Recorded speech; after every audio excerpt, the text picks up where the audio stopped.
सत्याग्रह के माध्यम से स्वतंत्रता संग्राम से जुड़े महात्मा गांधी।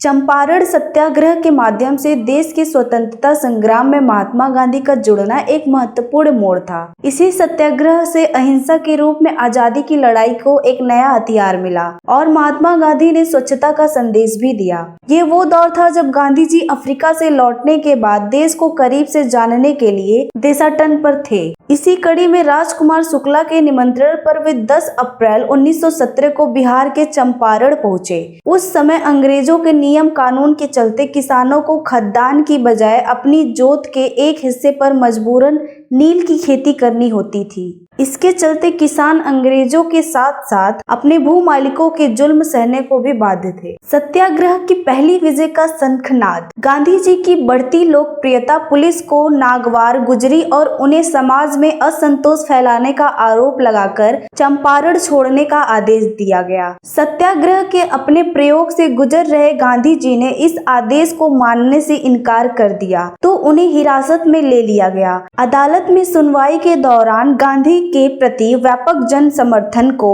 देखते हुए मजिस्ट्रेट ने उन्हें बिना जमानत छोड़ने का आदेश दे दिया, लेकिन गांधी जी ने अपने लिए कानून अनुसार उचित सजा की मांग करते रहे। सारे भारत का ध्यान अब चंपारण पर था। सरकार ने मजबूर होकर एक जांच आयोग नियुक्त किया। गांधी जी को भी इसका सदस्य बनाया गया। परिणाम सामने था। कानून बनाकर सभी गलत प्रथाओं को समाप्त कर दिया गया। जमींदार के लाभ के लिए नील की खेती करने वाले किसान अब अपने जमीन के मालिक बने। गांधी जी ने भारत में सत्याग्रह की पहली विजय का शंखनाद किया। उनके इसी सत्याग्रह की जनता को जगाने के साथ साथ एक सूत्र में पिरोने का काम किया। गांधी जी के पास दुख दर्द बताने पहुंचे लोग। ऐसे माहौल में जब गांधी जी चंपारण पहुंचे तो लोग उन्हें अपना दुख दर्द बताने पहुंच गए। महात्मा गांधी अपने कुछ जानकार मित्रों और सलाहकारों से गांवों का सर्वेक्षण कराकर किसानों की हालत जानने की कोशिश करते रहे और फिर उन्हें जागरूक करने में जुट गए। गांधी जी ने अपने कई स्वयं सेवकों को किसानों के बीच में भेजा।